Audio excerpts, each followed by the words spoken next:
What's up guys, welcome back to Aquatic Elements. As you can see behind me, we have this absolutely stunning Discus and angelfish aquarium.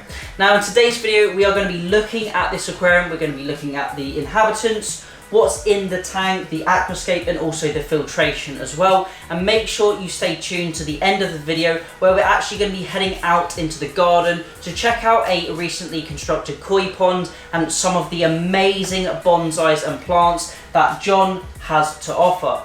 Now we're at John's house in Surrey today, and he has his absolutely amazing Discus aquarium, as you can see behind me.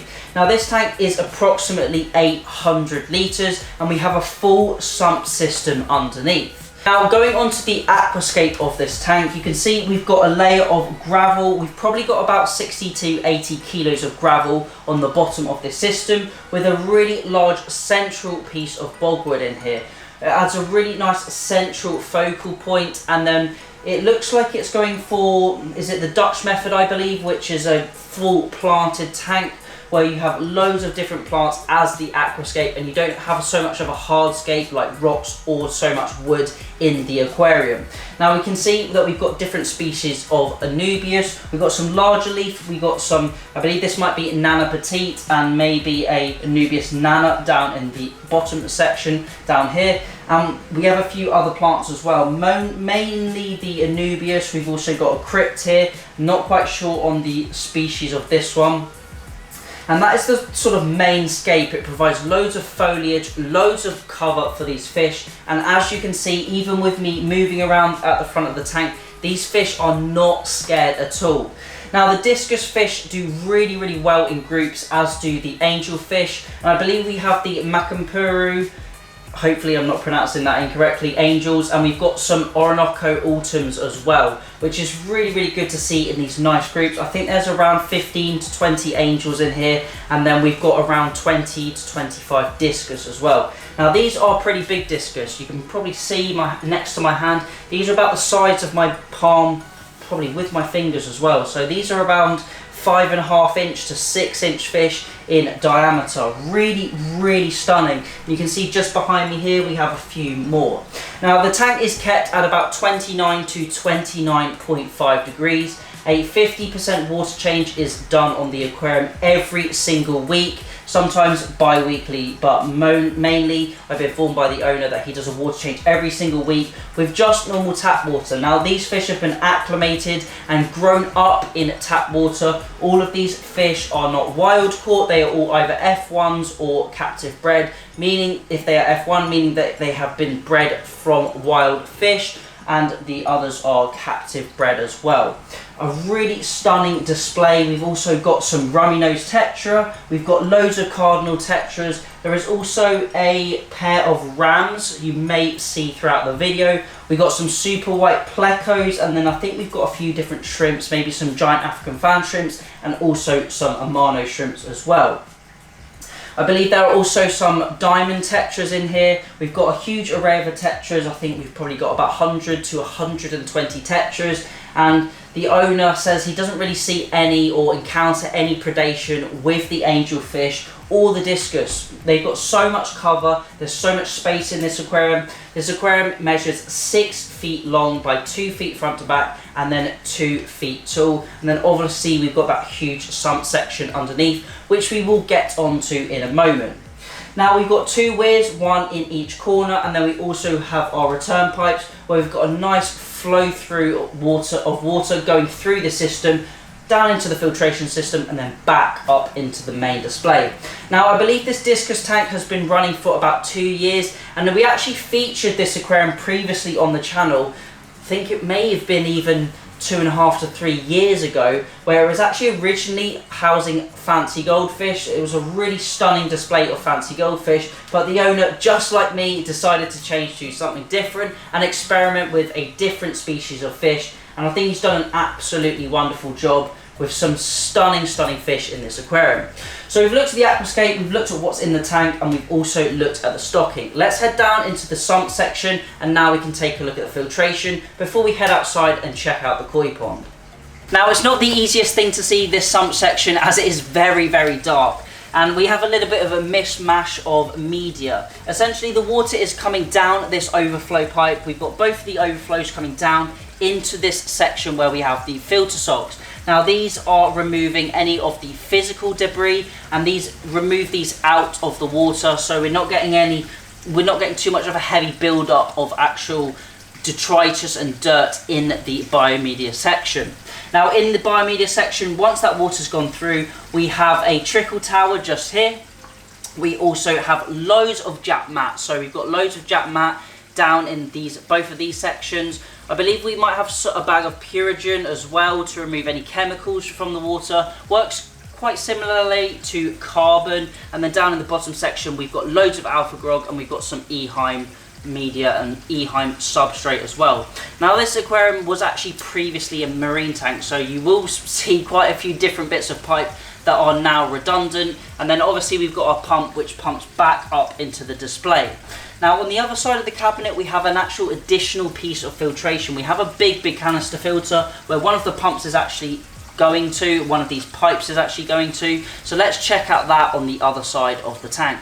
Now we come over to the other side of the cabinet, and we have this absolutely huge Sun canister filter. Now these are very similar to the Fluval FX6s, and I've actually just seen that the media he was using was Phosguard, so this is to remove phosphates out of the water, which was in one of the bags over there. But this is mainly for polishing. You can see we've got loads of filter fleece here to really polish the water and give it that crystal clear look, and that is why that the display is so clear. You can see we've also got all the plug setups, and we've even got a few little bits of breeding equipment, because I believe he may have bred them in the past or may breed them in the past. He does have quite a few other tanks that he has as well for breeding, for quarantine, etc, etc.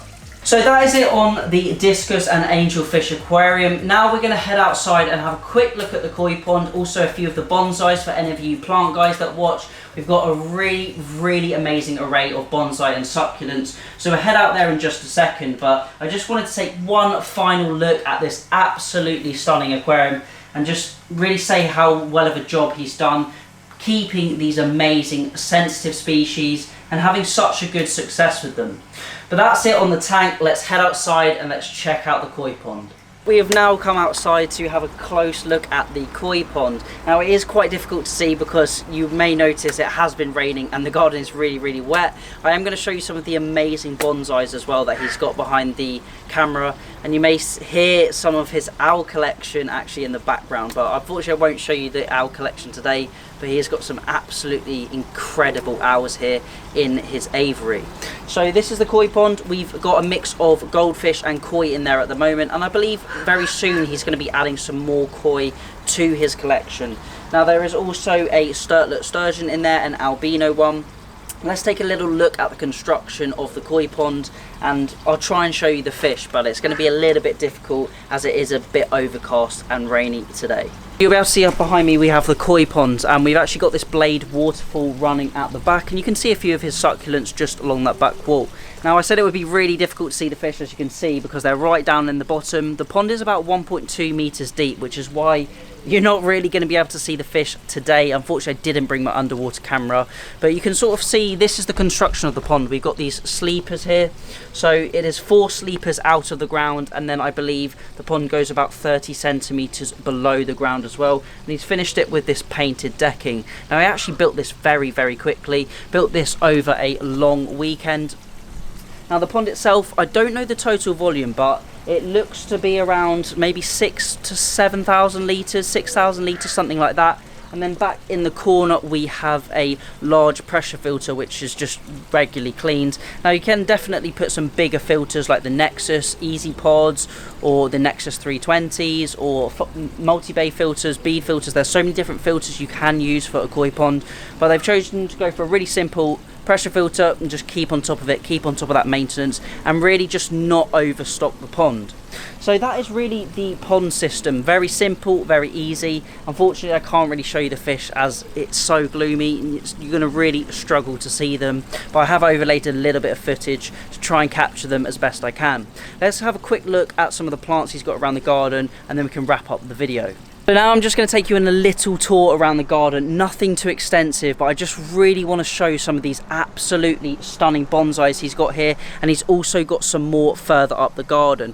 Now, I'm not a huge plant guy, I do like to keep plants, but I'm sure some of the viewers will appreciate this collection, so I'm going to spin the camera around, let's have a quick look before we wrap up this video. Now, as I said, I'm not a massive plant guy, so I definitely don't know the names of all of these bonsais, but I just really wanted to have a quick shot and a quick show of some of the amazing plants he actually has in his garden. Now just check out the quality and just the structure of these plants. I've never seen bonsais quite like it. They just look absolutely amazing. Now, like some of the fish, I assume these can be very, very expensive. I know this is a pine, and then just up here, as you can see, he's got a lovely garden. He's got some more pines just there. Now, I'm not going to show you too much of the plants, but I just wanted to feature some of these standout plants that I've seen in his garden. He has also got loads of different succulents as well, and he's obviously looked after these, wired these, and kept these for many decades. So hopefully some of the plant guys and bonsai guys that actually watch these videos can really appreciate these. And then we're back to the koi pond, as you can see here, and then you can check out all the succulents he's got here. All of these succulents, absolutely stunning. But that's it on the plants. Didn't want to show too much, as this is mainly about the fish in this video, but let's just wrap up the video there. So that is it for today's video. Hopefully you've enjoyed seeing that amazing discus and angelfish aquarium and the koi pond next to me, and some of those absolutely stunning bonsais and plants that he has around his garden. It's an absolute paradise, and I cannot imagine what it's like to sit out here during the summer. But that's it for today's video. Hopefully you enjoyed it. If you do have any questions, leave them down below. Thank you all for watching. Remember to keep those water changes up, and happy fish keeping.